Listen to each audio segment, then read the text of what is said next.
నమస్తే, welcome to prime nine news. నేను రవి. ఈరోజు వివిధ దినపత్రికల్లో ప్రచురితమైనటువంటి ప్రధాన అంశాలను చూద్దాం. ముందుగా ఈనాడు దినపత్రిక విషయానికి వస్తే, ఇక ఏఐపై పట్టుంటేనే కెరియర్ రై రై అంటూ ఒక బ్యానర్ ఐటమ్ అయితే మనం చూడొచ్చు. మొత్తానికి అకౌంటింగ్, ఫైనాన్స్ ఉద్యోగులు అనలిస్టులుగా మారాల్సిందే, అధ్యయనాలు నిపుణులు చెప్తున్న మాట ఇదే అంటూ మనం చూడవచ్చు. అకౌంటింగ్, ఫైనాన్స్ ఉద్యోగులు అనలిస్టులుగా మారాల్సిందే అంటూ మొత్తానికి అయితే మాత్రం ఏఐ టెక్నాలజీ రానున్న రోజుల్లో అయితే మాత్రం ప్రధాని నరేంద్ర మోదీ కూడా అదే చెప్తున్నారు. మిగిలినటువంటి రాష్ట్రాలు, ముఖ్యంగా ఆంధ్రప్రదేశ్ సీఎం చంద్రబాబు నాయుడు కూడా ఇదే అంశాలపై దృష్టి సారించారు. ముఖ్యంగా ఉద్యోగస్తులు అయితే మాత్రం ఏఐపై పట్టు సాధించాలా అని చెప్తున్నారు. అంటే రానున్న రోజుల్లో సాంకేతికత ఎంత అభివృద్ధి చెందుతుందో మనం చాలా అడ్వాన్స్గా ఉండాల్సినటువంటి అవసరం ఉందని చెప్పేసి చెప్తున్నారు. ముఖ్యంగా హెల్త్ సైన్స్ రంగాల్లో కూడా ఏఐ సాంకేతికత వస్తుంది. మరోపక్క అకౌంట్స్, ఫైనాన్స్ రంగాల్లో కూడా ఏఐ సాంకేతికతో అయితే మాత్రం విప్లవాత్మక మార్పులు వచ్చే అవకాశాలు ఉన్నాయని చెప్పేసి చెప్తున్నారు. దానికి సంబంధించి ఏఐ అయితే మాత్రం ఏఐపై పట్టు సాధించాల్సిందే, పట్టు సాధిస్తేనే కెరియర్ భవిష్యత్ ముందు ఉంటుందని చెప్పేసి ఒక అంశాన్ని మనం చూడవచ్చు. ఇక నేటి నుంచే సర్ జూలై 14 వరకు ఇంటింటికి సర్వే, ఎన్యూమరేషన్ పత్రాలు ఇవ్వనున్న బిఎల్ఓలు వివరాలు నింపి వెనక్కిస్తేనే ముసాయిదా జాబితాలో పేరు అంటూ మనం చూడవచ్చు. దాదాపు అంటే ఇక ఆంధ్రప్రదేశ్, తెలంగాణలో అయితే మాత్రం ఈ సర్వే అయితే మాత్రం ఊపందుకుంది. సర్ ప్రక్రియ దీనిపై అయితే మాత్రం ఎవరు అంటే ఎన్నికల సంఘం అయితే మాత్రం నిర్వహిస్తుంది. ఎవరు అంటే కొంతమంది చనిపోయిన వాళ్ళు ఉండొచ్చు, లేకపోతే కొన్ని చోట్ల 2 ఓట్లు ఉండొచ్చు. అంతేకాకుండా ఒక్క వ్యక్తికి ఒకే ఓటు అనే విధంగా సర్ ప్రక్రియ అయితే వేగవంతం చేసింది. ఎన్యూమరేటర్లు అయితే మాత్రం బిఎల్ఓలు ఇంటింటికి వచ్చి ఒక పత్రాన్ని అయితే మాత్రం సంబంధించినటువంటి ఫామ్ 6, ఫామ్ 7, ఫామ్ 8 అయితే ఇస్తారు. వాటికి సంబంధించినటువంటి డీటెయిల్స్ అయితే పూర్తి చేయాలా. అవి గినక ఉంటేనే ప్రామాణికంగా ఈసారి దొంగ ఓట్లను తొలగించే ప్రక్రియను అయితే మాత్రం శురు చేశారు. దానికి సంబంధించి మనం చూద్దాం. ఓటర్ల జాబితా ప్రత్యేక సమగ్ర సవరణ సర్ ప్రక్రియలో అత్యంత కీలకమైన ఇంటింటి సర్వే రాష్ట్రంలో సోమవారం నుంచి ప్రారంభం కానుంది. జూలై 14 వరకు నెల రోజుల పాటు బూత్ స్థాయి అధికారులు, బిఎల్ఓలు ఇంటింటికి వెళ్తారు. ప్రతి ఓటరు 2 ఎన్యూమరేషన్ ఫామ్లు ఇస్తారు. వాటిలో ఓటర్ పేరు, ఫోటో, గుర్తింపు కార్డు నంబరు, చిరునామా వివరాలతో పాటు ఓటరు పాత ఫోటో ముద్రించి ఉంటాయి. మిగతా వివరాలను ఓటర్ నింపాలి. అందుకు బిఎల్ఓలు సహకరిస్తారు. పూర్తి చేసిన ఫామ్ను బిఎల్ఓలే వచ్చి తీసుకుంటారు. ఈ నెల రోజుల్లో ఎన్యూమరేషన్ ఫామ్లు ఇవ్వడానికి, నింపిన వాటిని తిరిగి తీసుకోవడానికి 3 సార్లు బిఎల్ఓలు ప్రతి ఇంటికి వెళ్తారు. కేంద్ర ఎన్నికల సంఘం ఇప్పటికే అన్ని ఏర్పాట్లు పూర్తి చేసింది. మొత్తం 4.16 కోట్ల ఎన్యూమరేషన్ ఫామ్లు ముద్రించింది. 46,397 మంది బిఎల్ఓలు ఇందులో పాల్గొంటారు. ఈ ప్రక్రియపై వారికి ఈసీ ఇప్పటికే శిక్షణ ఇచ్చింది. ఇక మొత్తానికి బిఎల్ఓలకే ప్రధానమైనటువంటి పాత్ర పోషిస్తారు. అక్కడ ఉన్నటువంటి ఓటర్ల లిస్టు అంటే ఫామ్లు ఇవ్వటం, ఆ ఫామ్లు నింపిన తర్వాత మళ్ళీ వాటన్నిటిని తీసుకోవటం. దాదాపు 3 సార్లు అయితే మాత్రం ఇంటికి బిఎల్ఓలు వెళ్తారు. అంటే ఒక్కోసారి ఉన్నా లేకపోయినా మరొకసారి అట్లా 3 సార్లు అయితే బిఎల్ఓలు వేస్తారు. ఇప్పటికే 64.6% మ్యాపింగ్ పూర్తి. 2002 నాటి ఓటర్ల జాబితాను ప్రాతిపదిక తీసుకొని ప్రస్తుత జాబితాను పరిశీలించి మ్యాపింగ్ చేస్తున్నారు. ప్రస్తుతం రాష్ట్రంలో 4,16,18,359 మంది ఓటర్లు ఉండగా వారిలో 2,68,86,239 మందికి అంటే 64.6% 2002లో జరిగిన సర్ ఓటర్ల జాబితాలో ఇప్పటికే మ్యాపింగ్ పూర్తి చేశారు. మరో 1,47,32,120 మంది మ్యాపింగ్ కావాల్సింది. ఓటర్ల జాబితాలో పేరున్న వారు ఎన్యూమరేషన్కు పథకం పూర్తి చేసుకోవాలి. ఇంటింటి సర్వే పూర్తయిన తర్వాత జూలై 21న ముసాయిదా ఓటర్ల జాబితా విడుదల చేస్తారు. ఆ రోజు నుంచి ఆగస్టు 20 వరకు క్లెయిమ్లు, అభ్యంతరాలపై దరఖాస్తు చేసుకోవచ్చు. కొత్తగా ఓటరు చేరాలంటే ఫామ్ 6 చిరునామా మార్పునకు, ఫామ్ 8 మృతులు, అనర్హుల పేర్లు తొలగింపునకు, ఫామ్ 7లో దరఖాస్తు చేసుకోవాలి. సెప్టెంబర్ 18 వరకు వాటిని పరిశీలించి అర్హతలు ఉంటే తుది జాబితాలో వేరే పేరు చేరుస్తారు. అనర్హులుగా తేలితే తొలగిస్తారు. సెప్టెంబర్ 22న ఓటర్ల తుది జాబితా ప్రకటిస్తారు. మొత్తానికైతే మాత్రం ఇది ఫామ్ 6, ఫామ్ 7, ఫామ్ 8లో అయితే ఏదైనా తప్పులు, చిరునామాలు, మార్పులు వాటికి కూడా సంబంధించి వాటిలో సవరణ చేసుకునే వెసులుబాటు ఉంటుంది. మొత్తానికి బిఎల్ఓలు అయితే మాత్రం ఇంటింటికి తిరుగుతారు. ఇది జూలై 21న అయితే మాత్రం ముసాయిదా దాదాపు నెల రోజుల పాటు అయితే వాళ్ళు ఇంటింటికి తిరిగి ఓటర్ సవరణ అయితే చేపడతారు. మరో అంశం, వాణిజ్య బంధం బలోపేతం, 13 ఒప్పందాలు, 5 ఏళ్లలో దాదాపు 3 లక్షల కోట్లకు వాణిజ్యాన్ని చేర్చాలని అంగీకారం. హైస్పీడ్ రైల్వేకు సహకారం, రఫేల్ యుద్ధ విమానాలపై పురోగతి. ఫ్రాన్స్లో మేక్రాన్తో మోదీ చర్చలో. ఫ్రాన్స్ అధ్యక్షుడు మేక్రాన్ ఆత్మీయంగా పలకరిస్తున్నటువంటి మోదీ ఆలింగనం చేసుకున్నటువంటి దృశ్యాన్ని మనం చూడవచ్చు. ఫ్రాన్స్ అలాగే భారత్ బంధాలు అయితే మాత్రం మొత్తానికి దృఢ సంకల్పంగా ఉండే విధంగా రెండు దేశాలు కూడా వాణిజ్య ఒప్పందాలతో బలోపేతం చేసుకోవాలనే ఉద్దేశంతో అయితే మాత్రం అక్కడ ఫ్రాన్స్లో పర్యటిస్తున్నటువంటి భారత ప్రధాని నరేంద్ర మోదీ ఫ్రాన్స్ మధ్య యొక్క ద్వైపాక్షిక సంబంధాల గురించి అయితే మాత్రం చర్చించినట్టు తెలుస్తుంది. దానికి సంబంధించి మనం ఒకసారి డీటెయిల్ చూద్దాం. వాణిజ్య బంధాన్ని బలోపేతం చేసుకోవాలని భారత్ ఫ్రాన్స్ నిర్ణయించుకున్నాయి. ప్రస్తుత ద్వైపాక్షిక వాణిజ్యాన్ని 5 ఏళ్లలో రెట్టింపు చేసుకుని 3 లక్షల కోట్లకు చేర్చాలని అంగీకారానికి వచ్చాయి. కీలకమైన రఫేల్ యుద్ధ విమానాల సరఫరాపైన కొంత ముందడుగు పడింది. ఫ్రాన్స్ పర్యటనకు వెళ్లిన భారత ప్రధాని నరేంద్ర మోదీ ఆదివారం ఫ్రాన్స్ అధ్యక్షుడు ఎమ్మాన్యుయల్ మ్యాక్రాన్తో ద్వైపాక్షిక చర్చలు జరిపారు. ఇరువురి సమక్షంలో మొత్తం 13 ఒప్పందాలు ఖరారయ్యాయి. నవకల్పన రంగానికి ఒక మార్గసూచిని నిర్ణయించారు. సంక్లిష్ట రంగాల్లో సంబంధాల విస్తృతికి సంయుక్తంగా AI ఆధారిత వ్యవస్థను తీర్చిదిద్దాలని ఇరు నేతలు అంగీకారానికి వచ్చారు. హైస్పీడ్ రైల్వేకు సహకారం, రహస్య సమాచారంపై భద్రతా ఒప్పందం, పారిస్ నీస్ విమానాశ్రయాలకు UPI చెల్లింపుల వ్యవస్థ విస్తరణ వంటివి ఒప్పందాల జాబితాలో ఉన్నాయి. ఇక డిసో ఏవియేషన్ నుంచి 114 రఫేల్ యుద్ధ విమానాలు కొనాలన్న ప్రతిపాదన కూడా చర్చకు వచ్చిందని, ఇక ఉమ్మడిగా చేపట్టే రక్షణ రంగ ప్రాజెక్టులో గరిష్ట స్థాయిలో స్థానిక ఉత్పత్తుల వినియోగాలు ఉండాలనే అంశంపై భారత్ ఎక్కువగా దృష్టి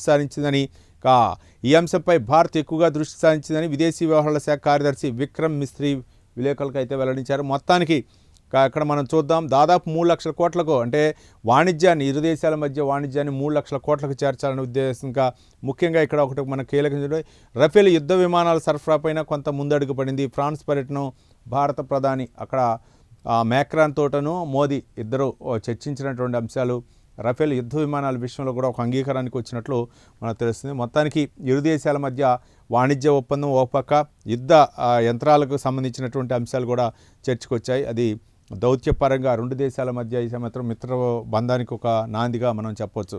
మరో బ్యానర్ ఐటెం చూసినా సింగపూర్ చేరుకున్న చంద్రబాబు ఘన స్వాగతం పలికిన ప్రవాసాంధ్రులు. సింగపూర్ వెళ్ళారు ఏపీ సీఎం చంద్రబాబు నాయుడు. అక్కడైతే మాత్రం మహిళలు, ముఖ్యంగా తెలుగు మహిళలు అయితే మాత్రం ఘన స్వాగతం పలికారు. మొత్తానికి అమరావతి రాజధాని రోడ్ మ్యాప్ గురించి అక్కడ పూర్తిగా కూలంకుషంగా చర్చించే అవకాశం ఉంది. అంతేకాకుండా కొన్ని వాణిజ్య సంబంధాలకు మెరుగుపరుచుకోవడం కోసం పారిశ్రామికవేత్తలతో అక్కడ ఉన్నటువంటి ప్రభుత్వ అధినేతలతో కూడా సీఎం చంద్రబాబు నాయుడు సమావేశమై ఉండి ముఖ్యంగా ఏపీకి రావాల్సిన పెట్టుబడులు అవ్వచ్చు, లేకపోతే ఏపీలో మౌలిక సదుపాయాల గురించి అక్కడ చర్చించే అవకాశం ఉంది. సింగపూర్ రోడ్డు మ్యాప్ గురించి, సింగపూర్లో ఉన్నటువంటి విధి ఏవైతే ఉన్నాయో ఆ యొక్క సదుపాయాలు ఏ విధంగా ఉన్నాయో అమరావతిలో అదే నెలకొల్పాలనే ఉద్దేశంతో ఆయన సింగపూర్ పర్యటన గతంలో 2014 తర్వాత అంటే ఆయన సింగపూర్ని మోడల్ని అయితే మాత్రం తీసుకున్న నేపథ్యంలో ఇప్పుడు మళ్ళీ అమరావతి నిర్మాణానికి అయితే మాత్రం సింగపూర్ యొక్క మ్యాప్ని అయితే మాత్రం ఆయన ప్రతిపాదిస్తూ అక్కడ ఉన్నటువంటి అధికారుల యొక్క సూచనలు, సలహాలు కూడా తీసుకున్న నేపథ్యంలో ఒక సదస్సు కూడా నిర్వహిస్తున్నారు. ఆ సదస్సులో కూడా ఏపీ సీఎం చంద్రబాబు నాయుడు పాల్గొని పెట్టుబడులు, అలాగే పారిశ్రామికవేత్తల సదస్సు కూడా పాల్గొని కొన్ని కీలకమైనటువంటి విషయాలను అయితే మాత్రం చర్చించే అవకాశాలు ఉన్నట్టు తెలుస్తుంది. ఇక సర్కార్ ఎక్స్ప్రెస్లో చోరీ, పోలీసులు కాల్పులు అంటే ఒక ఫ్లాష్ ఒక న్యూస్ని అయితే మనం చూద్దాం. దానికి సంబంధించి తమిళనాడు రాష్ట్రం చెంగలపట్టు నుంచి కాకినాడ పోర్టుకు వెళ్తున్న సర్కార్ ఎక్స్ప్రెస్ రైల్లో దొంగలు చోరీకి పాల్పడగా పోలీసులు కాల్పులు జరపడం కలకలం రేపింది. ఆదివారం అర్ధరాత్రి దాటాక 1:15 సమయంలో బాపట్ల శివారు నల్లమడ వాగు రైల్వే వంతెన సమీపంలో ఈ ఘటన చోటు చేసుకుంది. S3, S6 బోగిలో నిద్రిస్తున్న ఇద్దరు మహిళల నుంచి 7 సవర్ల బంగారు ఆభరణాలు దొంగిలించారు. చైన్ లాగడంతో రైలు నిలిచిపోయింది. దొంగలు రైలు దిగి పొలాల మీదుగా బాపట్ల గుంటూరు రోడ్డు వైపు పారిపోతుండగా ఎస్కార్ట్ విధుల్లో ఉన్న రైల్వే పోలీసులు 9 రౌండ్ల కాల్పులు జరిపారు. దుండగుల కోసం అప్పికట్ల, బత్తిపూడి పొలాల్లో గాలిస్తున్నారు. సమాచారం తెలిసిన వెంటనే జిల్లా ఎస్పీ ఉమామహేశ్వరరావు గ్రామీణ పోలీసులను అప్రమత్తం చేశారు. ఈ ఘటనలో 6 దుండగులు పాల్గొన్నట్లు పోలీసులు చెబుతున్నారు. ఇక 2 నెలల వ్యవధిలోనే గత ఏప్రిల్ 19వ తేదీ వేకువజామున అప్పికట్ల సమీపంలోని బెంగళూరు నరసాపూర్ వీక్లీ ఎక్స్ప్రెస్లో నిద్రిస్తున్న మహిళల మెడలో నుంచి 130 గ్రాముల బంగారు ఆభరణాలు దొంగిలించారు దుండగులు. ఇక 3 వారాల క్రితం బాపట్లకు సరిహద్దులో ఉన్న గుంటూరు జిల్లా నిడుబ్రోలు సమీపంలో సిగ్నల్స్ను దొంగలు ట్యాంపరింగ్ చేసి చోరీకి ప్రయత్నించారు. రైల్వే పోలీసులు అప్రమత్తమై దాదాపు 6 రౌండ్లు కాల్పులు జరిపారు. ఈ ఘటనలోనూ దొంగలను పట్టుకోలేకపోయారు. 2 నెలల్లో 3 వరుస చోరీలు 20 కిలోమీటర్ల పరిధిలోనే జరగడం అయితే మాత్రం గమనార్హం. మొత్తానికైతే మాత్రం చెంగల్పట్టు నుంచి కాకినాడకు వస్తున్నటువంటి రైల్లో అయితే మాత్రం ఇక తెల్లవారుజామున 1:15 అయితే మాత్రం ఈ ఘటన చోటు చేసుకుంది. మొత్తానికి S3, S6లో ఉన్నటువంటి బోగీల్లో ఉన్నటువంటి మహిళల మెడలో నుంచి బంగారు గొలుసులను లాక్కొని వెళ్ళారు దుండగులు. ఒక విధంగా చెప్పాలంటే ప్రీ ప్లాన్డ్గా చేస్తున్నట్లు తెలుస్తుంది. దాదాపు 20 రోజుల్లోనే 3 సార్లు దాదాపు 20 కిలోమీటర్ల పరిధిలో ఈ ఘటనలు జరగటం అయితే మాత్రం కొంచెం అనుమానాలు తావిస్తుంది. అంటే తెలిసిన దొంగలైనా లేకపోతే వాళ్ళకి ఆ ఏరియాపై అవగాహన ఉండొచ్చు. ఏ ట్రైన్ ఎక్కడికి వచ్చినప్పుడు లేకపోతే చైన్ లాగినప్పుడు ఎంత అంటే అక్కడ ఉన్నటువంటి ప్రదేశాలు అవ్వచ్చు, వెళ్ళి ఈజీగా తప్పించుకోవచ్చు. ఓ పక్క రైల్వే పోలీసులు కాల్పులు జరిపినా సరే లేదు, ఫలితం లేకుండా పోయింది. దీనిపై అయితే మాత్రం పోలీసులు, ఇక్కడ ఉన్నటువంటి స్థానిక పోలీసులు, రైల్వే పోలీసులు సంయుక్తంగా అయితే మాత్రం దీనిపై అధ్యయనం చేస్తున్నట్లు తెలుస్తుంది. ఎస్పీ ఆదేశాలతో అయితే మాత్రం రంగంలోకి దిగి పోలీసులు అయితే మాత్రం ఆ పంట పొలాల్లోకి వెళ్ళినటువంటి ఎవరైతే ఆ దొంగలు ఉన్నారో వాళ్ళపై ఆరా తీసి దీనిపై అయితే మాత్రం కొంచెం సీరియస్గా యాక్షన్ తీసుకునే అవకాశం ఉన్నట్లు తెలుస్తుంది. మరో అంశం చూడొచ్చు. తృణమూల్ తిరుగుబాటులో అనూహ్య మలుపులు, నేషనల్ సిటిజన్స్ పార్టీ ఆఫ్ ఇండియాలో విలీనమైన అసమ్మతి ఎంపీలు అంటూ ఒక బ్యానర్ ఐటమ్ అంటే తెలుసు. తృణమూల్ కాంగ్రెస్కి అయితే మాత్రం దెబ్బ మీద దెబ్బ తగులుతుంది. మమతా బెనర్జీ ఒకప్పుడు అన్నీ తానై, ఒక విధంగా చెప్పాలంటే ఇండీ కూటమి ఒకప్పుడు తృణమూల్ కాంగ్రెస్ అధినేత్రి మమతా బెనర్జీ కోసం ఎదురు చూసినటువంటి సందర్భాలు ఇప్పుడు మమతా బెనర్జీ ఇండీ కూటమి కోసం వెళ్ళి ఆ ఇండీ కూటమిలో ఆమె కొంచెం చురుగ్గా పాల్గొన్నట్లు దానికి సంబంధించి మనం చూస్తాం. ఆ పార్టీకి అయితే మాత్రం బీట్లు వాళ్తున్నాయి. ఆమె సంబంధించినటువంటి పార్టీకి సంబంధించినటువంటి ఎంపీలు, ఎమ్మెల్యేలు, ఎంపీ 50 మంది అయితే మాత్రం పార్టీ వీడుతున్నట్లు ప్రకటించడం జరిగింది. స్పీకర్ కూడా లేఖ రాశారు. ఇక ఎంపీల వంతు వచ్చింది. ఎంపీలు 20 మంది కూడా మేము వేరే పార్టీలో జాయిన్ అవుతున్నాం అని చెప్పి చెప్పడం. ఏంటి దీనికి కారణం అనేది ఒకసారి చూద్దాం. తృణమూల్ తిరుగుబాటులో అనూహ్య మలుపులు, నేషనల్ సిటిజన్స్ పార్టీ ఆఫ్ ఇండియాలో విలీనమైన అసమ్మతి ఎంపీలు తమకు లోక్సభలో ప్రత్యేక సీట్లు కేటాయించాలని స్పీకర్ ఓం బిర్లాకు వినతి. ప్రధాని నేతృత్వంలో దేశం కోసం పనిచేస్తామని ప్రకటన. పశ్చిమ బెంగాల్ ఎన్నికల ఓటమి అనంతరం మమతా బెనర్జీ నేతృత్వంలోని తృణమూల్ కాంగ్రెస్ టీఎంసీ పార్టీలో ప్రారంభమైన రాజకీయ సంక్షోభం అనూహ్య మలుపులు తిరుగుతోంది. అసలైన తృణమూల్ తమదేనంటూ ఇప్పటి వరకు చెబుతూ వచ్చిన తిరుగుబాటు ఎంపీలు ఆదివారం అనూహ్యంగా బెంగాల్, అస్సాం, త్రిపుర తదితర రాష్ట్రాల్లో ప్రాంతీయ పార్టీగా ఉన్న నేషనల్ సిటిజన్స్ పార్టీ ఆఫ్ ఇండియాలో ఎన్సీపీఐ విలీనమైనట్లు ప్రకటించారు. తమకు లోక్సభలో ప్రత్యేకంగా సీట్లు కేటాయించాలని లోక్సభ స్పీకర్ ఓం బిర్లాను ఆయన నివాసంలో కలిసి వినతి పత్రాన్ని ఇచ్చారు. మొత్తానికి బెంగాల్, అస్సాం, త్రిపుర తదితర రాష్ట్రాల్లో ఉన్నటువంటి ప్రాంతీయ పార్టీగా ఉన్న నేషనల్ సిటిజన్స్ పార్టీ ఆఫ్ ఇండియాలో విలీనం అవుతున్నట్లు 20 మంది కూడా ఎంపీలు అయితే మాత్రం సంతకాలు చేసి స్పీకర్ ఓం బిర్లాకి అయితే మాత్రం పార్లమెంటు స్పీకర్ ఓం బిర్లాకి లిఖితపూర్వకంగా లెటర్లు ఇచ్చారు. మాకు సపరేట్గా అంటే తృణమూల్ కాంగ్రెస్ మా ఉన్న చోట కాకుండా మాకు సపరేట్గా సీట్లు కేటాయించాలని విన్నవించడం జరిగింది. మొత్తానికి అయితే మాత్రం ఒక పార్టీలో దాదాపు బెంగాల్, అస్సాం, త్రిపురలో ఉన్నటువంటి ప్రాంతీయ పార్టీగా ఉన్నటువంటి ఆ పార్టీలో విలీనం అవుతున్నట్లు ఎంపీలు చెప్పడం. మరి ఇంకెవరన్నా వస్తారా, ఇంకెవరన్నా వచ్చే అవకాశాలు ఉన్నాయా, ఏంటి వీళ్ళు మరో పక్క ఇంకొకటి ఆసక్తికరమైన విషయం, ప్రధాని నేతృత్వంలో దేశం కోసం పనిచేస్తామని కీలకంగా ప్రకటించారంటే మొత్తం 100% ఎన్డీఏకి అయితే మాత్రం మద్దతు ఇస్తున్నారు 20 మంది. దీనికి ఎన్డీఏ బలం అయితే మాత్రం ఎక్కువగా చేకూరిందని చెప్పొచ్చు. ఈ 20 మంది ఎంపీలతోటి ఇంకా బలం చేకూరిందని మనం చెప్పొచ్చు. ఇక మొత్తానికి ఎన్డీఏకి మద్దతు ఇస్తామన్నారు. ఇక మరోపక్క అక్కడ ఉన్నటువంటి ఎమ్మెల్యేలు కూడా దాదాపు 50 మంది కూడా అటు సువేంద్ర అధికారికే మద్దతు ఇస్తున్నట్లు తెలుస్తుంది. మొత్తానికి ఏ విధంగా మలుపులు తిరుగుతుంది రాజకీయం, తృణమూల్ కాంగ్రెస్ భౌతవ్యం ఏంటనేది రానున్న రోజుల్లో తేలింది. బరువెక్కిన భారతం, ఉపకాయాల సంఖ్యలో గణనీయంగా పెరుగుదల, మధుమేహ వ్యాధిగ్రస్తుల సంఖ్య కూడా అదే స్థాయిలో, జాతీయ కుటుంబ ఆరోగ్య సర్వే తేల్చిన చేదు వాస్తవాలు అంటూ మనం కథనాన్ని అయితే మాత్రం చూడవచ్చు. బరువెక్కిన భారతం అంటూ కథనం, ఉపకాయాల సంఖ్యలో గణనీయంగా పెరుగుదల, మధుమేహ వ్యాధిగ్రస్తుల సంఖ్య కూడా అదే స్థాయిలో. మొత్తానికి ఇదైతే మాత్రం అంటే ఒక విధంగా చెప్పాలంటే కుటుంబ ఆరోగ్య సర్వే సంస్థ నిర్వహించిన సర్వే అవ్వచ్చు, లేకపోతే రకరకాల సంస్థలు సర్వేలు నిర్వహిస్తూ ఉంటాయి.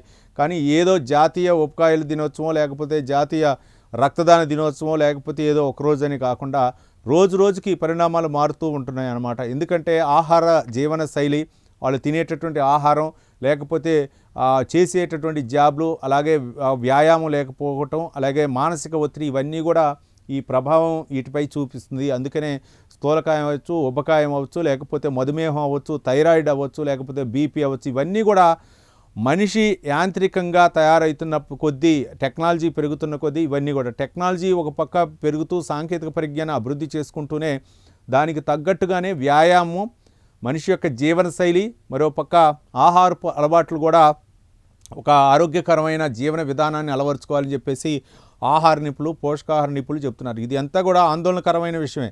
స్థూలకాయం పెరగటం, లేకపోతే మార్పులు అంటే అతి పిన్న వయసులోనే ఎక్కువగా లావు అవటం, అతి పిన్న వయసులోనే థైరాయిడ్ రావటం, అతి పిన్న వయసులోనే మధుమేహం రావటం. మధుమేహం ఒక్కసారి కనుక వచ్చిందంటే మాత్రం మిగిలిన అవయవాలపై కూడా ప్రభావం చూపేది. ఇదే ఆందోళన కలిగిస్తుందని చెప్పేసి అంశం అయితే మాత్రం మనం చూడవచ్చు.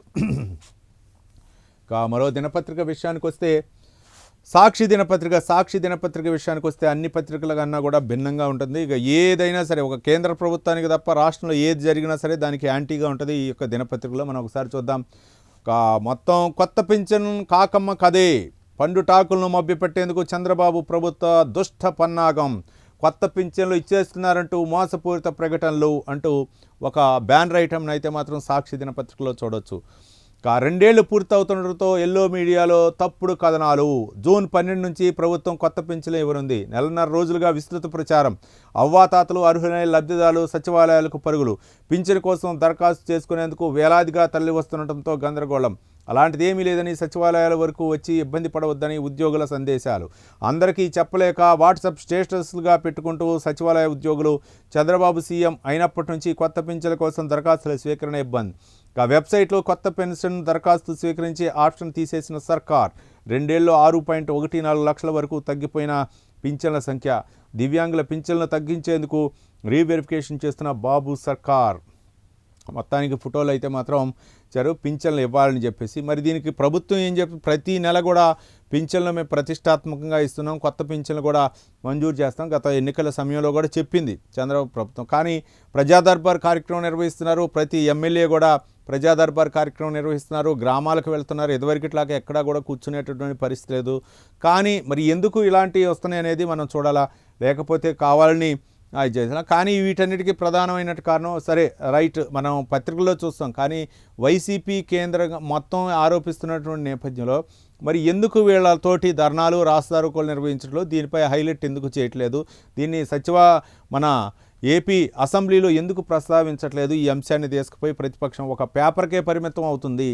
కాబట్టి దీనిపై కూడా రాజకీయ విశ్లేషకులు కూడా అభిప్రాయం వ్యక్తం చేస్తున్నారు. మరి ఇంత ఘోరంగా ఉన్నప్పుడు ఎందుకు అసెంబ్లీకి వెళ్ళి ప్రస్తావించడని చెప్పేసి వైసీపీని కూడా అడుగుతున్నారు. రైట్, వేయచ్చు, పత్రికల్లో ఇట్లా జరిగారు, వాగ్దానం చేయలేదు, ఇచ్చిన మాట అమలు చేయలేదు, ప్రశ్నించవచ్చు. ప్రశ్నించే తత్వం ఉన్నప్పుడు అసెంబ్లీ వేదికగా ప్రశ్నించాలని చెప్పేసి వార్తలు కూడా వస్తున్నాయి.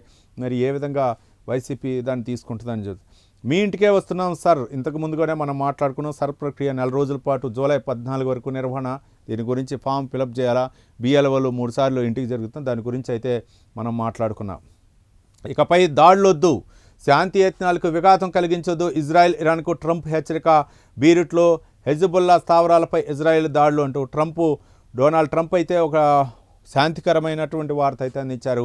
ఇకపై ఎలాంటి దాడులు చేసుకున్నా సహించేది లేదు. ఇజ్రాయెల్ ఇరాన్లో అమెరికా అధ్యక్షుడు డొనాల్డ్ ట్రంప్ తీవ్రంగా హెచ్చరించారు. లెబనాన్ రాజధాని బీరుట్ శివార్లో హెజ్బుల్లా స్థావరాలపై ఇజ్రాయెల్ సైన్యం జరిపిన తాజా దాడులపై ఆయన ఆదివారం స్పందించారు. పశ్చిమాసియాలో యుద్ధాన్ని పూర్తిగా ముగించే దిశగా ఒప్పందాన్ని ఖరారు చేసుకోవడానికి ప్రయత్నాలు జరుగుతున్నాయని తెలిపారు. ఇలాంటి తరుణంలో ప్రతిదాడులకు దిగితే పరిస్థితి సంక్లిష్టంగా మారుతుంది, శాంతి యత్నాలకు విఘాతం కలుగుతుందని స్పష్టం చేశారు. అందుకే సంయమనం పాటించాలని ఇజ్రాయెల్ ఇరాన్లకు తేల్చి చెప్పారు. బీరుట్పై ఇజ్రాయెల్ సైన్యం చేసిన దాడిలో పలువురు మరణించారు. నగరంలో దట్టమైన పొగ వెలువడుతున్న దృశ్యాలు కనిపించాయి. శిథిలాల నుంచి ఇప్పటిదాకా 3 మృతదేహాలను, 6 క్షతగాత్రులను వెలికితీసినట్లు స్థానిక అధికారులు వెల్లడించారు. బీరుట్పై ఇజ్రాయెల్ దాడును ఇరాన్ తీవ్రంగా ఖండించింది. మొత్తానికి అమెరికా అధ్యక్షుడు డొనాల్డ్ ట్రంప్ అయితే మాత్రం మరి ఈ శాంతి ఒప్పందం ఎంతవరకు ఉంటుందని చెప్పేసి, ఒక పక్క హర్ముజ్ జలసంధి నుంచి రవాణా సౌకర్యాలు కలుగుతాయి, నౌకలు వెళ్ళొచ్చు అని చెప్పేసి ఆయన చెప్తున్నారు. ఇక చమురికి ఎలాంటి డోకా లేదని చెప్పేసి ఒక పక్క అయితే చెబుతున్నారు. ఈ శాంతి మంత్రం ఎంతవరకు ఉంటుంది, ఆ ఇరాన్ ఇజ్రాయెల్ మధ్య ఎంతవరకు ఈయన సంధి చేకూరుస్తుడు, కాల్పులు విరమణ ఆపుతున్నారంటారు, మళ్ళీ కవ్వింపు చర్యలు పాల్పడటం రకరకాలుగా జరుగుతున్నాయి. ఇజ్రాయెల్ లెబనాన్పై, హెజ్బుల్పై స్థావరాలపై దాడులు జరపడం ఇవన్నీ చూస్తూ ఉంటే ఎంతసేపు ఉంటుందనేది మనం చెప్పలేం. కాబట్టి ఇప్పటికే ఎన్నోసార్లు మాటలు మార్చినటువంటి డొనాల్డ్ ట్రంప్ ఇక దీనిపై ఎంతసేపు ఉంటారనేది మనం చెప్పలేం. ఇక వైఎస్ఆర్సీపీ కేంద్ర కార్యాలయానికి వచ్చినటువంటి డిఎస్సి 2025 అభ్యర్థులు ప్రభుత్వం మోసం చేసిందంటూ అయితే ఒక సమావేశాన్ని ఏర్పాటు చేశారు. ఇందులో అయితే మాత్రం మరి ఏంటి, ఓ పక్క ప్రభుత్వం అయితే చెప్తుంది 16,000 టీచర్ పోస్టులను భర్తీ చేశాం, మెరిట్ ఆధారంగా భర్తీ చేశాం. దీనిపై అయితే మాత్రం వైసీపీ తీవ్ర గగ్గోలు పెడుతుంది. దీన్ని ఏ విధంగా చూద్దాం ఒకసారి. ప్రభుత్వం మోసం చేసింది, అర్హత ఉన్నవారికి అన్యాయం చేసింది. డిఎస్సి 2025 బాధిత అభ్యర్థుల ఆగ్రహం. వైఎస్ఆర్సీపీ కార్యాలయం వద్దకు తరలివచ్చిన అభ్యర్థులు తమకు అండగా నిలవాలని కోరిన బాధితులు పార్టీ న్యాయ పోరాటం చేస్తుందని నేతల వెల్లడి. వారికి అండగా ఉంటామని చెప్పేసి వైసీపీ నాయకులు భరోసా ఇచ్చారు. మొత్తానికి అదైతే మాత్రం మెరిట్తోనే మేము చేసామని చెప్పేసి భర్తీ చేసామని చెప్తుంది. కానీ అలాంటిది ఏమీ లేదు, ఇందులో మోసం జరిగిందని చెప్పేసి డిఎస్సి అభ్యర్థులు అయితే మాత్రం చెప్తున్నారు. దానిపై ప్రభుత్వం ఎలాంటి క్లారిటీ ఇస్తుంది?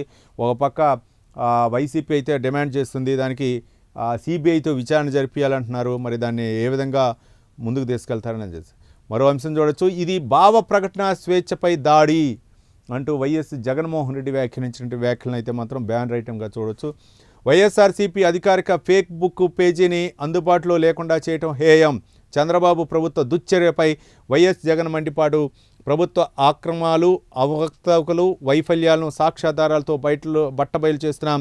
ప్రజా సమస్యలను వెలుగులోకి తెస్తున్నాం. వాటి గురించి ప్రశ్నించిన వారిపై చంద్రబాబు నాయుడు సర్కార్ కేసులు పెడుతుంది. సోషల్ మీడియాలో ఆ పోస్టులను ప్రజలు చూడకుండా నిరోధిస్తుంది. ఇది ఆందోళనకర ధోరణి, ప్రజాస్వామ్య స్ఫూర్తికి విఘాతం. ప్రజాస్వామ్య ప్రయోజనాల దృష్ట్యా తక్షణమే మా అధికారిక పేజీని పునరుద్ధరించండి, లేదంటే న్యాయ పోరాటం చేస్తామని స్పష్టీకరణ. కేంద్ర మంత్రులు అమిత్ షా, అశ్విని వైష్ణవ్, పిఎంఓ, కేంద్ర ప్రసార సమాచార శాఖ, అలాగే మేటా ఫేస్బుక్లను ట్యాగ్ చేస్తూ ఎక్స్లో పోస్ట్ చేశారు. Save democracy, save freedom of speech hashtag చేశారు. దానికి సంబంధించి వైఎస్ఆర్సీపీ అధికారిక ఫేస్బుక్ని పేజీని అందుబాటులో లేకుండా చేసిన చంద్రబాబు ప్రభుత్వ దుశ్చర్యలపై ఆ పార్టీ అధ్యక్షుడు మాజీ ముఖ్యమంత్రి వైఎస్ జగన్మోహన్ రెడ్డి ఆగ్రహం వ్యక్తం చేశారు. ఇది వైఎస్ఆర్సీపీపై మాత్రమే జరిగిన దాడి కాదని, ప్రజాస్వామ్యం, భావ ప్రకటన స్వేచ్ఛపై జరిగిన దాడి అని స్పష్టం చేశారు. ప్రజాస్వామ్య ప్రయోజనాల దృష్ట్యా రాజ్యాంగ స్ఫూర్తిని నిలబెట్టేందుకు తక్షణమే వైఎస్ఆర్సీపీ అధికారిక ఫేస్బుక్ పేజీని పునరుద్ధరించాలని డిమాండ్ చేశారు, లేదంటే న్యాయ పోరాటం చేస్తామని ఇది చేశారు. ఇది ఏంటంటే ఒక్కొక్కసారి ఒక రాజకీయ పార్టీపై ఏదైనా జరిగి లేదా కక్ష సాధింపవచ్చు, లేకపోతే ఏదైనా చేయవచ్చు, లేకపోతే ఏ విధంగా రకరకాలుగా ప్రభుత్వంపై బదనాం చేసే విధంగా చేసే ప్రయత్నం ఉండొచ్చు. కొన్ని ఆ యొక్క ఫేస్బుక్లను అవ్వచ్చు, లేకపోతే ఆ సోషల్ మీడియాలో ఆ పోస్టుల కంటెంట్ని అవ్వచ్చు, వాటిని చూడవచ్చు. కేంద్ర మంత్రిత్వ శాఖ ద్వారా వాటిని నియంత్రించవచ్చు. దీన్ని అన్నీ వచ్చిన తర్వాత ఇది భావ స్వేచ్ఛ ప్రకటన, ఇది ప్రజాస్వామ్యంపై దాడి, ఇది పేద ప్రజలపై దాడి మొత్తానికి అని చెప్పేసి ఆ విధంగా ఎత్తుకునేటటువంటి పరిస్థితి ఉంటుంది. కాబట్టి ఏదైనా సరే ఒక ఆరోగ్యకరమైనటువంటి వాతావరణం ఉండాలి. మహిళలను కించపరిచే, గతంలో కొన్ని ఆరోపణలు ఉన్నాయి, మహిళలను కించపరిచే విధంగా మహిళని అంటే రాజకీయ నాయకులే అవ్వచ్చు. నిన్నే కాక మొన్న గుడివాడ అమర్నాథ్ చేసినటువంటి వ్యాఖ్యలు కూడా ఉండొచ్చు. ఆమె వంగలపూడి అనిత, హోంమంత్రి వంగలపూడి అనితపై చేసినటువంటి వ్యాఖ్యలు అవ్వచ్చు. ఇవన్నీ కూడా చూస్తూ ఉంటే తీరు మారలేదు అనే విధంగా ఉంటే, కానీ మొత్తానికి వైసీపీ అధినేత జగన్మోహన్ రెడ్డి అయితే అధికారిక వెబ్సైటు, ముఖ్యంగా వైసీపీకి సంబంధించినటువంటి ఫేస్బుక్కు సంబంధించినటువంటి పేజీని అయితే మాత్రం పునరుద్ధరించాలని చెప్పేసి ఆయన చెప్పారు. మొత్తానికి కొన్ని ఆరోపణలు మాత్రం అవన్నీ కూడా ఎవరు కూడా వాటిని సమర్థించేటటువంటి విషయాలు. మహిళల ఒక బాడీ షేమింగ్ అవ్వచ్చు, లేకపోతే వాళ్ళ యొక్క వేషధారణ మాత్రం ఒక పురుషులు అవమానకరంగా మాట్లాడకూడదు. మహిళలు అయితే అది వేరేలాగా ఉంటుంది ఎవరైనా సరే, కానీ ఆ బహిరంగంగా ఆ విధంగా చేయకూడదు. అట్లాంటి వ్యాఖ్యలు గతంలో చేసినా సరే ఎలాంటి ఇది లేదు.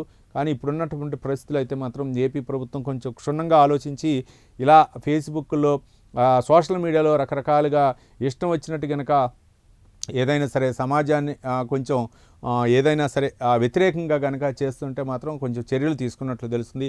మరి ఆ పేజీని పునరుద్ధరిస్తుందా, కేంద్ర ప్రభుత్వం ఏ విధంగా స్పందిస్తుందని మనం చూడాలి.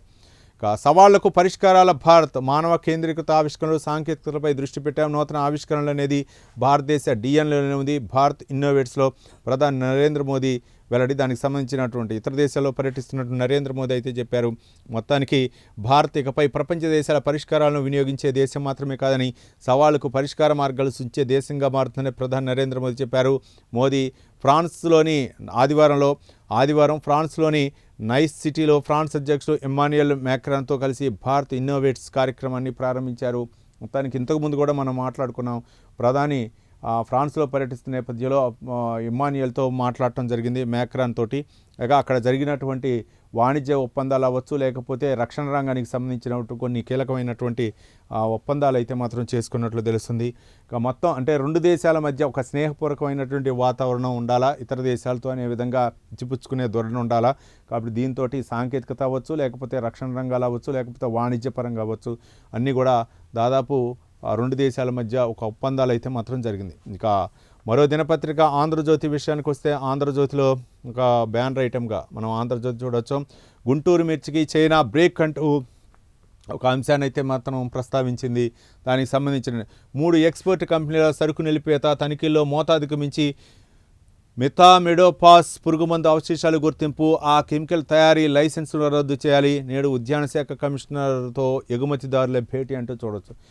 చైనాకి దాదాపు 3 కంటైనర్లు అయితే మాత్రం రద్దు చేశారు. అందులో రసాయనాలు ఆనవాళ్ళు పురుగుమందు అవశేషాలు అయితే మాత్రం ఉన్నట్లు తెలుస్తుంది. దీంతో అయితే మాత్రం రద్దు చేసినాయి. ఇప్పుడైతే మాత్రం అందరూ కూడా ఏదైనా సరే ఒక విధంగా చెప్పాలంటే ప్రకృతి సిద్ధంగానే ఎక్కువగా రసాయనాలు ఉంటే ఎవరు కూడా వాడలేదు. ఈ మధ్యకాలంలో మిర్చి అంటే తినొచ్చు, లేకపోతే కారం అవ్వచ్చు, లేకపోతే అదే రూపణ ఆహారంలో వినియోగించవచ్చు అని చెప్పేసి కొంతమంది ఆహార నిపుణులు చెప్పారు. అది ఎలాంటి మిర్చి, ఎలాంటి రసాయనాలు వాడకుండా చాలామంది కూడా మనం చూస్తూ ఉంటాం. ఏంటంటే మన మిరప తోటలు అవ్వచ్చు, పత్తి చేలు అవ్వచ్చు, కొన్ని కంపెనీలు అయితే మాత్రం మేము సూచించినటువంటి మోతాదే వాడండి, మేమే కొనుక్కుంటామని చెప్పేసి రైతులతో ఒక అవగాహన ఒప్పందం చేసుకొని అట్లా జరుగుతున్నాయి. కానీ ఇక్కడైతే మాత్రం చైనాకి ఎక్స్పోర్ట్ చేసిన తర్వాత అక్కడ చైనా అయితే మాత్రం ఆ 3 కంటైనర్లు వెనక్కి పంపడం జరిగింది. రసాయనాలు ఎక్కువగా ఉన్నాయి, పురుగుమందు అవశేషాలు ఎక్కువగా ఉన్నటువంటి నేపథ్యంలో తిరస్కరిస్తున్నట్టు చెప్పింది. దీని ప్రభావం మిగిలిన అటువంటి మిర్చిపై కూడా పడుతుందా, లేకపోతే ముందుగానే తేరుకొని ఈ యొక్క శాస్త్రవేత్తలు ఈ యొక్క ఔషధాల తయారీ విషయంలో మాత్రం పురుగుమందుల తయారీలో అయితే మాత్రం ఇలా విధంగా అంటే ఒక విధంగా పంట దిగుబడి కోసం రకరకాలైనటువంటి పిచికారీ చేస్తారు, లేకపోతే యొక్క పురుగుమందులు కొట్టే విధానంలో కూడా చాలా ఇస్తాం. కానీ ఇదైతే మాత్రం మనుషులపై కూడా తీవ్ర ప్రభావం చూపుతున్న నేపథ్యంలో చైనా అయితే మాత్రం 3 కంటైనర్లు తిరిగి పంపింది. ఇది మరి ఏ విధంగా ఉంటుందో, దాన్ని ఏ విధంగా పరీక్షిస్తారో అనేది మనం చూడాలి. దానిపై విషనాగుల బుస్సలు అబద్ధాల ఫ్యాక్టరీగా మారిన వైసీపీ అంటూ ఒక సాక్షిలో అయితే మాత్రం భిన్నంగా ఉంది. ఇందులో మాత్రం వేరేలాగా ఉంది. దానిపై మనం ఒకసారి చూద్దాం. ఆంధ్రజ్యోతి దినపత్రికలో అధికారం కోసం అప్పుడు ఇప్పుడు అదే రూటు, మెగా డిఎస్సిపై జగన్ మిస్ఫైర్, అక్రమాలంటూ పదే తప్పుడు ఆరోపణలు, అవన్నీ అబద్ధాలని తేలిన తీర్మాన వైనం. మొదట పేపర్ లీక్ అంటూ దుష్ప్రచారం, ఆ తర్వాత మెరిట్ జాబితాలు, సర్టిఫికెట్ల పరిశీలన పేరుతో డ్రామాలు, చివరికి క్రీడా కోటాపై విమర్శలు, ప్రతీదీ అబద్ధమని తేల్చిన ప్రభుత్వం, ఫేక్ ఆడియోతో మరోసారి డ్రామా, దిక్కుతోచక ఇప్పుడు కులం కార్డు తెరపైకి, స్పోర్ట్స్ కోటా ఓపెన్ కేటగిరీ 42 పోస్టుల్లో కమ్మ వర్గం వారికి ఎక్కువ అని ఆరోపణలు, గణాంకాలతో సహా వెల్లడించిన ప్రభుత్వం. ఎక్కువ పోస్టులు కాపులు 16, రెడ్లకే 10, ఆ తర్వాత స్థానంలో కమ్మలు 9, అడుగడుగున అబాసులు పాలైనటువంటి వైసీపీ అంటూ ఒక కథనాన్ని అయితే ప్రచురించడం జరిగింది. అబద్ధం వాస్తవం ఏందో చూద్దాం. మెగా డిఎస్సి స్పోర్ట్స్ కోటాలో కమ్మ వర్గం వారే ఎక్కువ మంది ఉన్నారు, ఉద్యోగాలు పొందారని వైసీపీ ఆరోపణ. మెగా డిఎస్లో స్పోర్ట్స్ కోటా ఓపెన్ కేటగిరీ కింద 42 పోస్టులు భర్తీ చేశారు. ఉద్యోగాలు పొందిన వారిలో కాపులు 16 మంది, రెడ్లు 10 మంది, కమ్మలు 9 మంది, వయసులు 2, క్షత్రియులు 2, బ్రాహ్మణులు 2, ముస్లిం 1 ఉన్నారు. కమ్మ అభ్యర్థుల కంటే కాపులు, ఆ తర్వాత రెడ్లు ఎక్కువ మంది ఉద్యోగాలకు ఎంపికయ్యారంటూ కథనాన్ని అయితే చూడవచ్చు. ఎక్కువగా అంటే స్పోర్ట్స్ కోటాలో, మెగా డిఎస్ స్పోర్ట్స్ కోటాలో ఎక్కువగా ఒక సామాజిక వర్గం ఉన్నారని చెప్పేసి ఆరోపణ, అది లేదు అని చెప్పేసి ఆంధ్రజ్యోతి అయితే మాత్రం చెప్పేటటువంటి ప్రయత్నం చేసింది. ఒక అబద్ధాన్ని పదే చెప్పినా అది నిజం కాదు, కానీ ఎంతో కొంతమంది నమ్ముతారన్నది వైసీపీ పాలసీ. అందుకే నిజం కాదని తేలినా బురద చల్లటం మానదు అంటూ ఒక డిఎస్సిపై అయితే మాత్రం నిన్న డిఎస్సి అభ్యర్థులందరూ కూడా వైసీపీ కార్యాలయానికి వచ్చారు. వారికి అండగా ఉంటామని చెప్పేసి వైసీపీ కూడా సపోర్ట్ చేసిన నేపథ్యంలో ఆంధ్రజ్యోతి అయితే దానికి కోసం క్లారిటీ ఇచ్చేటటువంటి పరిస్థితి చేసింది.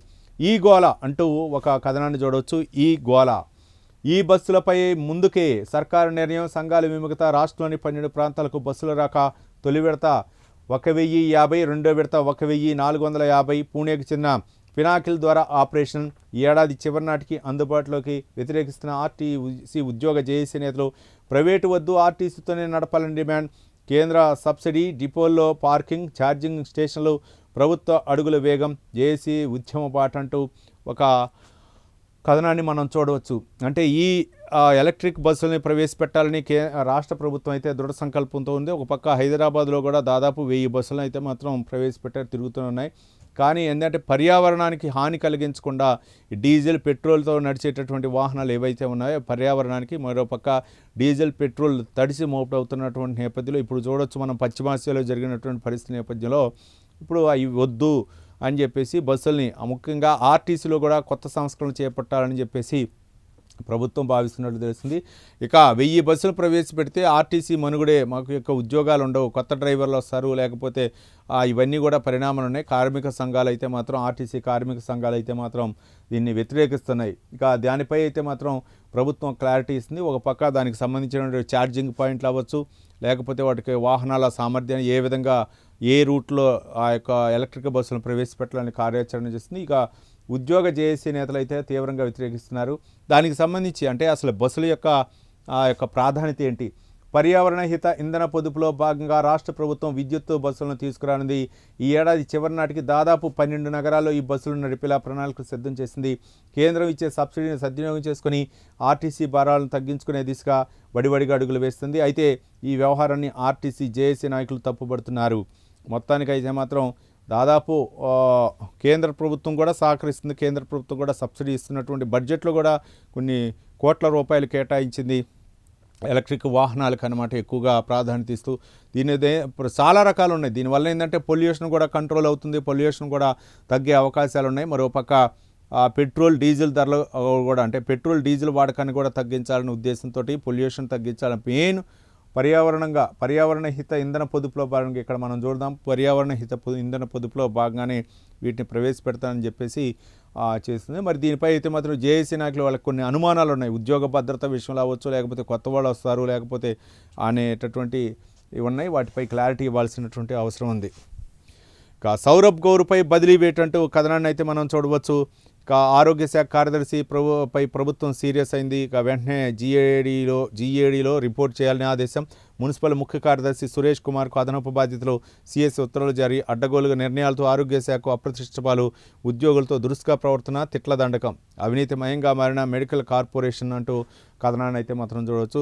సౌరభ్ గౌర్పై అయితే మాత్రం ఆరోగ్య శాఖ కార్యదర్శిపై అంటే ఒంటెత్తు పోకట్లతో అక్కడ భూత పురాణాలు చేయటం, కింది స్థాయి అధికారులపై అయితే మాత్రం విచ్చలవిడిగా తిట్టడం, ఇలాంటి పరిణామాల నేపథ్యంలో ప్రభుత్వం అయితే మాత్రం సీరియస్ అయ్యేటట్టు తెలుస్తుంది. అయితే పోస్టింగ్ అయితే ఇవ్వలేదు, పక్కగా పెట్టింది. దానిపై అయితే మాత్రం మరి కొంచెం ప్రభుత్వం అయితే మాత్రం సీరియస్గా ఉండదు తెలుసు. పక్కా ప్రణాళికతో అందలం, అవినీతి ఆరోపణల ఏపీ రేరాలోకి డిటిసిపి విద్యుల్లత టెక్నికల్ సభ్యురాలుగా నియమిస్తూ సీఎం సంతకం. నాడు వైసీపీ నేతల టీడీఆర్ బాండ్ల దందాకు అండా, ఇప్పుడు ఆమెకి ఓ మంత్రి అండా అంటూ ఒక కథనాన్ని చూడవచ్చు. అప్పట్లో అంటే వైసీపీ హయాంలో కూడా టీడీఆర్ బాండ్ల దందాలో ఆమెకు పాత్ర ఉన్నట్లు తెలుస్తుంది. మళ్ళీ ఇప్పుడు ఆమెకే ఏపీ రేరాలోకి డిటిసిపి విద్యుత్లత అంటూ ఒక కథనాన్ని అయితే చేసింది. మరి ఎట్లా ఇచ్చారు? ఒక పక్క ట్రాన్స్పరెంట్గా ఉండి మరి మొత్తం కూడా పారదర్శకంగా నిర్వహిస్తున్నటువంటి ప్రభుత్వం ఇలాంటి వాళ్ళని ఎట్లా పెట్టుకుంటుందనే కథనాన్ని అయితే మాత్రం ప్రచురించింది. ఇక పెట్టుబడుల లక్ష్యంగా సింగపూర్లో చంద్రబాబు నాయుడు పర్యటన. నేడు ఆ దేశ ప్రధాని లారెన్స్ వాంగ్తో భేటీ, దిగ్గజ వ్యాపార సంస్థలతోనూ సమావేశాలు. మొత్తానికి మనం ఇంతకుముందు కూడా మాట్లాడుకున్నాం. ముఖ్యమంత్రి చంద్రబాబు నాయుడుకి అయితే మాత్రం ఘనస్వాగతం లభించింది. ఈరోజు పలు కీలక అధికారులతో అయితే ఆయన చర్చించారు. 100% ఇథనాల్ పెట్రోల్కు పూర్తి ప్రత్యామ్నాయం, విదేశీ ముడి చమురు దిగుమతులకు చెక్, స్వదేశీ పర్యావరణ అనుకూల ఇంధనానికి ప్రోత్సాహం. ఈ 100 నిబంధనలకు కేంద్రం ఆమోదం.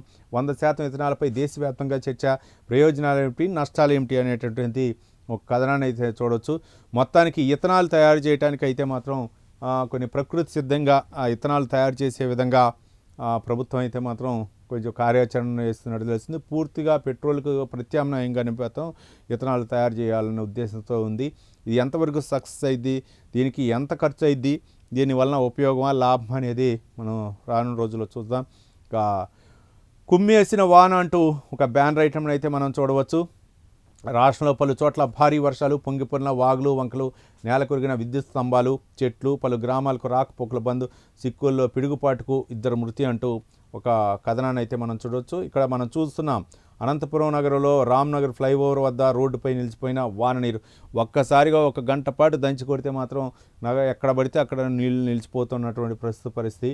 మరి దీనికి అధికారులు అయితే చర్యలు తీసుకోవాలి. ఒక ప్రణాళిక ఉండాలా. వర్షం కురిస్తే నీరు ఏ విధంగా, వర్షం వచ్చినప్పుడే ఎత్తుక్కునే పరిస్థితి, వర్షం వచ్చినప్పుడే ఇక చూడవచ్చు. మనం చూద్దాం, అసలు బైకులు మొత్తం కూడా మునిగిపోతున్నటువంటి చూడవచ్చు, కుమ్మేసిన వాన.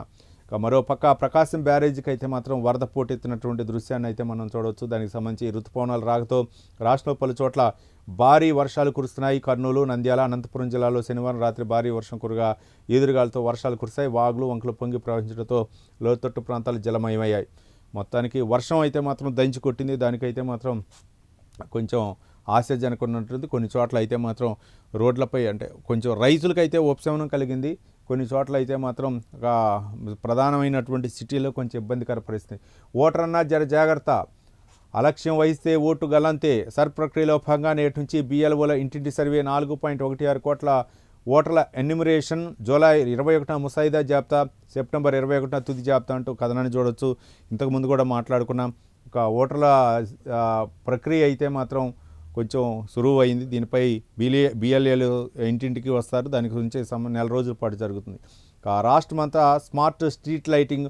పట్నాలో 10.5 లక్షల వీధి దీపాలు స్ట్రీట్ లైటింగ్ నేషనల్ ప్రోగ్రాంలో భాగంగా ఏర్పాటు. దేశంలోనే పెద్ద ప్రాజెక్టు. అంతటా LED వెలుగులతో 30% విద్యుత్ ఆదా అంటూ LEDలకు ఎక్కువ ప్రాధాన్యత ఇస్తుంది. మరోపక్క అమెరికాతో డీల్ వద్దు. ఇరాన్లోని పలు నగరాల్లో నిరసనలు. విదేశాంగ మంత్రి అబ్బాస్ వైదొలగాలని డిమాండ్. ఒప్పందంపై డైలమా. యురేనియం చుట్టూ పద్మ వ్యూహం. డీల్కు వ్యతిరేకంగా ఇజ్రాయెల్లోనూ ర్యాలీలు అంటూ కథనాన్ని అయితే చూడవచ్చు. మనం చూడవచ్చు. ఇక ప్రధాని నరేంద్ర మోదీ ఫ్రాన్స్లో పర్యటన సందర్భంగా ఇరువురికి సంబంధించింది మనం ఇంతకుముందు కూడా మనం చెప్పుకోవడం జరిగింది.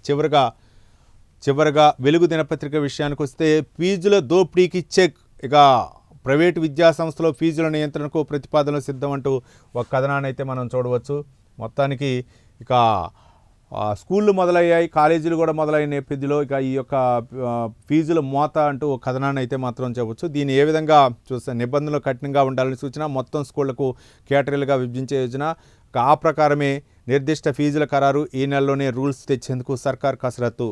నిబంధనలు ఉల్లంఘిస్తే కఠిన చర్యలు అంటవచ్చు. కానీ ఎక్కడ ఒక పక్క విద్యార్థి సంఘాలు ధర్నాలు చేస్తున్నాయి, కానీ అందులో మాత్రం మార్పు రావట్లేదు. ఎక్కడ సర్కారు బడులు పిల్లలకైతే మాత్రం బ్రాండెడ్ లుక్ అంటూ మరో కథనాన్ని చూడవచ్చు. నేటి నుంచి స్కూళ్ళ రీఓపెన్ సందర్భంగా యొక్క అంశాన్ని అయితే మాత్రం ప్రధాన అంశంగా ప్రచురించారు. ఇక ఒమాన్ తీరంలో నీట మునిగిన భారత నౌక అంటూ కథనాన్ని చూడవచ్చు. అక్కడ మరి ఎందుకు ఆ నీట మునిగింది, దానిపై ఇంకా వివరాలను అయితే మాత్రం భారత ప్రభుత్వం వెల్లడించాల్సిన అవసరం ఉంది. అవసరమైతే నేను రోడ్డు మీదకి వస్తా, వర్షం వస్తే అధికారులు ఫీల్డ్లో ఉండాల్సిందే, లేకుంటే వేటు తప్పదంటూ సీఎం రేవంత్ రెడ్డి అయితే మాత్రం ఈ వర్షాలపై రానున్న రోజుల్లో ఇక 2 నెలలు వర్షాలు అధికంగా ఉండేటటువంటి నేపథ్యంలో అధికారులు జాగ్రత్తలు తీసుకోవాలి. ముఖ్యంగా హైదరాబాద్ అవ్వచ్చు, లేకపోతే ప్రధాన నగరాల్లో అవ్వచ్చు, అధికారులు ఎప్పటికప్పుడు సిద్ధంగా ఉండాలా. ఎవరైతే ఫీల్డ్లో ఉండరో వాళ్ళపై అయితే మాత్రం చర్యలు తీసుకుంటాం, అవసరమైతే నేను కూడా రంగంలోకి దిగుతానని చెప్పేసి ఆయన చెప్పడం జరిగింది. మరి ఏ మేరకు అధికారులు పనిచేస్తారనేది ఎక్కడ ఉండాలి. ఇక ఇందిరమ్మ ఇండ్లకు ఫుల్ డిమాండ్. సమయానికి నిధుల విడుదలతో దరఖాస్తుల విలువ. ఇక ఇప్పటికే ఇండ్ల కోసం 77.68 లక్షల అప్లికేషన్లు అంటూ చూడవచ్చు. ప్లేస్ ఉన్న చోట కట్టుకోవడానికి ప్రభుత్వం అయితే మాత్రం ఆర్థిక సహాయం చేస్తున్న నేపథ్యంలో అందరూ కూడా ఒక అప్లికేషన్లు పెట్టుకున్నారు. దానికైతే మాత్రం ఇందిరమ్మ ఇండ్లకైతే మాత్రం కొంచెం డిమాండ్ పెరిగినట్లు కథనాన్ని అయితే చూడవచ్చు. ఇక హామీల అమలు ఏమైంది? 2 లక్షల జాబ్స్ అన్నారు, 4,000 కూడా భర్తీ చేయలేకపోయి కేటీఆర్ వ్యాఖ్యానించినటువంటి వ్యాఖ్యలను చూడవచ్చు. కేటీఆర్ ప్రతిదీ కూడా కాంగ్రెస్ సర్కార్పై అయితే మాత్రం ప్రతి అంశాన్ని కూడా యాంటీగా చూస్తూ విమర్శలు అయితే కుప్పిస్తున్నారు. దాదాపు 2 లక్షల జాబ్ అన్నారు, 4,000 కూడా భర్తీ చేయలేదని చెప్పేసి కేటీఆర్ ప్రశ్నిస్తున్నారు. దీనిపై అయితే మాత్రం ఇక ప్రభుత్వం ఎన్ని వేలు భర్తీ చేసింది, ఎన్ని లక్షలు భర్తీ చేసింది, ఇప్పుడు వరకు కూడా ఒక క్లారిటీ అయితే ఇవ్వాల్సిన దేశంలో మొదట ఇక నీట్ చోరీ చేసింది కాంగ్రెసే, తెలంగాణలో నెక్స్ట్ వచ్చేది బీజేపీ ప్రభుత్వం అంటూ ఎంపీ లక్ష్మణ్ వ్యాఖ్యానించినటువంటి వ్యాఖ్యలు. ఇక దేశవ్యాప్తంగా నీట్ పరీక్షపై అయితే మాత్రం పేపర్ లీకేజ్ ఘటనకు సంబంధించి అయితే మాత్రం చాలా వివాదం నేపథ్యంలో అసలు నీట్ పేపరు లీక్ అయిందే కాంగ్రెస్ ప్రభుత్వ హయాంలో అని చెప్పేసి బీజేపీ ఎంపీ లక్ష్మణ్ అయితే ఆరోపించారు. మొత్తానికి ఇంకొక అంశాన్ని చూడవచ్చు. బావిలో పడ్డ భక్తుల వ్యాన్, 8 మంది మృతి. మహారాష్ట్రలోని సోలార్పూర్ జిల్లాలో ఘోరం. ఇక వెహికల్పై డ్రైవర్కు టోల్ కోట పట్టడంతో ఈ ప్రమాదం జరిగినట్లు తెలుస్తుంది. మొత్తానికైతే మాత్రం ఏదో అక్కడ ఒక మహారాష్ట్రలోనైతే మాత్రం దాదాపు భక్తులతో వెళ్తున్నటువంటి ఒక టెంపో అయితే మాత్రం పక్కన వ్యవసాయ బావిలో జరిగింది. మరి డ్రైవర్ నిద్రమత్తా లేకపోతే అక్కడ జరిగినటువంటి పరిణామం ఏంటో అయితే మనకు తెలియదు. మొత్తానికి 8 మంది అయితే మృతి చెందారు. స్థానికులు ఒక పెద్ద శబ్దం రావడంతో స్థానికులు అందరూ కూడా వచ్చి సహాయక చర్యలు చేపట్టారు. తర్వాత పోలీసులు అక్కడ చేరుకొని, ఫైర్ సిబ్బంది కూడా అక్కడ చేరుకొని ఆ యొక్క వెహికల్ని బయటకు తీసేటటువంటి ప్రయత్నాలు అయితే చేశారు. ఇక మొత్తానికి ఇవి వివిధ దినపత్రికల్లో ముఖ్యంగా ప్రధానంగా ప్రధాని నరేంద్ర మోదీ ఇతర దేశాల పర్యటనలో భాగంగా ఫ్రాన్స్లో పర్యటిస్తున్న సందర్భంగా దేశ అధ్యక్షుడితో అయితే మాత్రం సమావేశం నిర్వహించడం, భారత్ ఒక వాణిజ్య ఒప్పందాలు, మరోపక్క రక్షణ ఒప్పందాలకు సంబంధించి కొన్ని కీలకమైనటువంటి అంశాలను అయితే మాత్రం అన్ని ప్రధాన దినపత్రికల్లో ప్రచురితం చేయగా, సర్ ప్రక్రియపై అయితే మాత్రం ఈ రోజు నుంచి సర్ ప్రక్రియ ప్రారంభమవుతున్న నేపథ్యంలో ఓటర్ల సమగ్ర సవరణ సర్వే జరుగుతున్న నేపథ్యంలో అందరూ అప్రమత్తంగా ఉండాలని చెప్పేసి కొన్ని రాజకీయ పార్టీలు కూడా పిలుపునిచ్చాయి. ముఖ్యంగా దాదాపు బిఎల్ఓలు ఇంటింటికి వెళ్ళి ఆ యొక్క ఓటర్ అడిగి వివరాలు సేకరిస్తారు. ఎవరైతే ఉన్నారో ఎవరు లేరు అనేది కూడా క్షుణ్ణంగా అధ్యయనం చేసేటటువంటి అవకాశం ఉన్నాయి. తెలుగు రాష్ట్రాల్లో ఇది ప్రారంభమవుతుంది. మరోపక్క తెలంగాణ సీఎం రేవంత్ రెడ్డి అయితే మాత్రం అధికారులకి కొన్ని హెచ్చరికలు జారీ చేశారు. వర్షాల నేపథ్యంలో అందరూ అప్రమత్తంగా ఉండాలని చెప్పేసి ఆయన ఆదేశాలు జారీ చేయనుంది. కేటీఆర్ అయితే మాత్రం మరోపక్క 2 లక్షల ఉద్యోగాలు ఇస్తారన్నారు, 4,000 కూడా ఇవ్వలేదని ఆయన ఎద్దేవా చేస్తున్నారు. మొన్నటి వరకు రైతులు గిట్టుబాటు ధర గురించి ఉద్యమాలు చేశారు. ఇప్పుడు నెక్స్ట్ ఇక నిరుద్యోగపై అయితే మాత్రం ఆయన భర్తీ చేసే అవకాశం ఉంది. మరోపక్క ప్రైవేటు స్కూళ్ళు, ప్రైవేట్ కాలేజీలకు అయితే మాత్రం ఫీజు నియంత్రణపై అయితే మాత్రం ప్రభుత్వం మార్గదర్శకాలు జారీ చేసింది తెలంగాణ ప్రభుత్వం. మరోపక్క మరి ఏ విధంగా ఫీజు కట్టడి చేస్తారనేది మనం చూడాలా. మరోపక్క ఆంధ్రప్రదేశ్ ముఖ్యమంత్రి చంద్రబాబు నాయుడు అయితే మాత్రం సింగపూర్ పర్యటనలో ఉన్నారు. అక్కడ తెలుగు మహిళలందరూ కూడా ఘన స్వాగతం పలకడం జరిగింది. మొత్తానికైతే మాత్రం ఇవి దినపత్రికలో ప్రచురితమైన ప్రధాన అంశాలు. రేపు ఉదయం మళ్ళీ కలుద్దాం. చూస్తూనే ఉండండి ప్రైమ్ 9 న్యూస్. నిజం ఇదే మా ఏజ్.